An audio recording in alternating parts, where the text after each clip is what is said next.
कोल्हापूर महापालिका निवडणुकीच्या प्रचारासाठी मुख्यमंत्री देवेंद्र फडणवीस आज कोल्हापूरच्या दौऱ्यावर आहेत. कोल्हापुरात मिसळ कट्टा या कार्यक्रमाचं आयोजन केलं. या कार्यक्रमाच्या माध्यमातून मुख्यमंत्री कोल्हापूरकरांशी संवादही साधणार आहेत. आणि याबाबत खासदार धनंजय महाडिकांच्या सोबत बातचीत केली आहे आमचे प्रतिनिधी प्रताप नाईक यांनी. मुख्यमंत्री देवेंद्र फडणवीस आज कोल्हापूर महानगरपालिका निवडणुकीच्या पार्श्वभूमीवर कोल्हापुरात येत आहेत. मिसळ पे चर्चा ते करणार आहेत. या संदर्भात बोलण्यासाठी माझ्यासोबत आहेत राज्यसभा खासदार धनंजय महाडिक. आपण त्यांच्याशी बोलूयात. मला सांगा की कोल्हापूर म्हणजे मिसळ आणि मिसळ म्हणजे कोल्हापूर असं एक नातं आहे. त्या नात्यामध्येच कुठंतरी देवाभाऊ येत आहेत आणि कोल्हापूरकरांशी मिसळ कनेक्ट करतायत.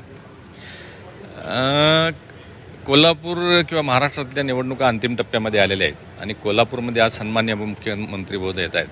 तर मिसळकट्टा हा कार्यक्रम आयोजित केलेला आहे. या कार्यक्रमाच्या माध्यमातून आज शहरातल्या जवळजवळ ओपिनियन मेकर्स अशा 1,500-2 हजार निमंत्रित म्हणजे डॉक्टर्स, उद्योजक यांना आपण निमंत्रित केलेलं आहे.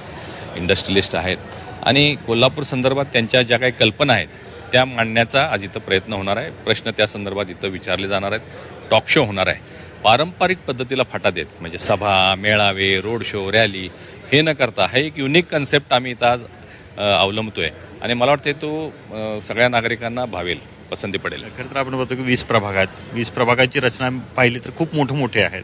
पण त्या सर्व प्रभागापर्यंत पोहोचण्याची रचना कशा प्रकारे केलेली आहे? आज या दालनामध्ये मुख्यमंत्री महोदयांच्या शोच्या समोर साधारण 2,000 ओपिनियन मेकर्स असतील.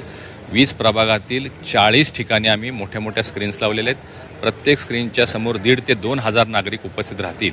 लाईव्ह सगळ्या सोशल मीडियावर असा हा कार्यक्रम एकावेळी मला वाटते 1.5 ते 2 लाख लोक कोल्हापूरमध्ये पाहू शकतील असं नियोजन पूर्ण शहरामध्ये आम्ही राबवलेलं आहे. पण या मिसळ कट्ट्याचा परिणाम मतदारांमध्ये होईल आणि कन्वर्ट टू वोट त्यांना दिसेल अशा प्रकारचा आशावाद राज्यसभा खासदार धनंजय महाडिक यांनी व्यक्त केलेला आहे. कॅमेरामॅन मिथुन प्रताप नाईक, झी 24 तास, कोल्हापूर.